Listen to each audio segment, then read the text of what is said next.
October 7, 2023 నుండి ఇజ్రాయెల్‌కి, హమాస్‌కి మధ్య యుద్ధం జరుగుతూనే ఉంది.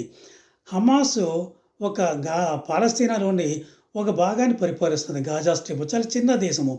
అలాంటి దేశం ఇజ్రాయెల్ తోటి గత 2 సంవత్సరాలుగా పోరాటం చేస్తూనే ఉంది. పాలస్తీనియన్స్ చాలామంది చనిపోయారు. ఇజ్రాయెల్ చాలా బలవంతమైన దేశము. హమాస్ చాలా చిన్న టెర్రరిస్ట్ ఆర్గనైజేషన్ లాంటిది. ఈ 2 సంవత్సరాల్లోనూ ఏ రోజు కూడా పాల యొక్క హమాస్ వాళ్ళు కాల్పుల విరమణ ఒప్పందం చేసుకుందాం అని చెప్పి ఇజ్రాయెల్ ఈరోజు కూడా ప్రాధేయపడలేదు. మొన్న వారం రోజుల క్రితం డొనాల్డ్ ట్రంప్ ఆ 2 దేశాల మధ్య కాల్పుల విరమణ ఒప్పందాన్ని చేశారు. అలాగే గత 3.5 సంవత్సరాలుగా యుక్రెయిన్, రష్యా మధ్య యుద్ధం జరుగుతూనే ఉంది. రష్యా యుక్రెయిన్ కన్నా చాలా బలవంతమైన దేశము. అలాంటి దేశంతోటి యుక్రెయిన్ యుద్ధం చేస్తూనే ఉంది తప్ప ఏ రోజు కూడా రష్యాని కాల్పుల విరమణ చేసుకుందాం అని చెప్పి ప్రాధేయపడలేదు.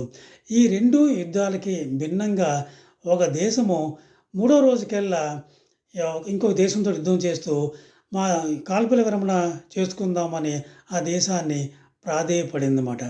ఈ ప్రాధేయపడిన దేశం ఏదంటే పాకిస్తాను. ఏ దేశాన్ని ప్రాధేయపడిందంటే అది భారతదేశము. మే 7 నుండి మే 10 వరకు ఇండియాకి, పాకిస్తాన్‌కి మధ్య చిన్న యుద్ధము మొదలైంది. 7వ తారీఖున అక్కడ ఒక ఉగ్రవాద స్థావరాల మీదకి దాడి ఇండియా చేసింది పహల్గామ్‌కి ప్రతీకారంగా. 10వ తారీఖు కల్లా వాళ్ళ యొక్క ప్రభుత్వము మన డైరెక్టర్ జనరల్ ఆఫ్ మిలిటరీ ఆపరేషన్స్‌ని కాల్పుల విరమణ చేసుకుందాం అని చెప్పి అడిగారు, ప్రాధేయపడ్డారు. ఇండియా దానికి ఒప్పుకుంది.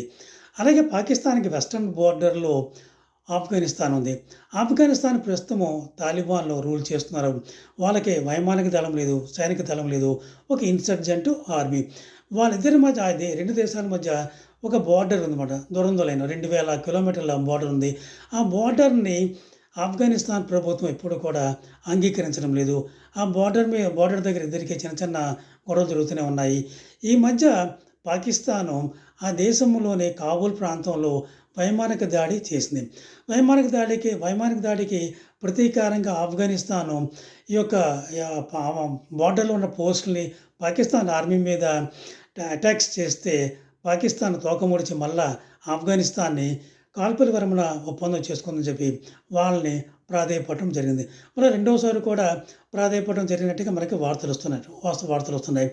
ప్రపంచంలోకెల్లా అణుబాంబులు ఉన్న దేశము, ప్రపంచంలోకెల్లా ఆర్గనైజ్డ్ ఆర్మీ, డిసిప్లైన్డ్ ఆర్మీ, తర్వాత 5వ దేశము ప్రపంచంలో మిలిటరీ పవర్‌లో అని ప్రగల్భాలు చెప్పుకునే పాకిస్తాను 2 రోజులు, 3 రోజుల కన్నా ఎక్కువ ఏ దేశంతోటి యుద్ధం చేయలేక బలవంతుడైనటువంటి ఇండియాతో యుద్ధం చేయలేకపోయింది.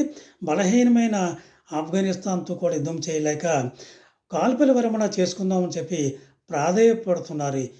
ఈ యొక్క కాల్పుల విరమణ చేసుకుందాం అనే ప్రాధేయపడటంలో వాళ్ళని మించిన ధీరులు, శూరులు ఏ దేశము లేదు.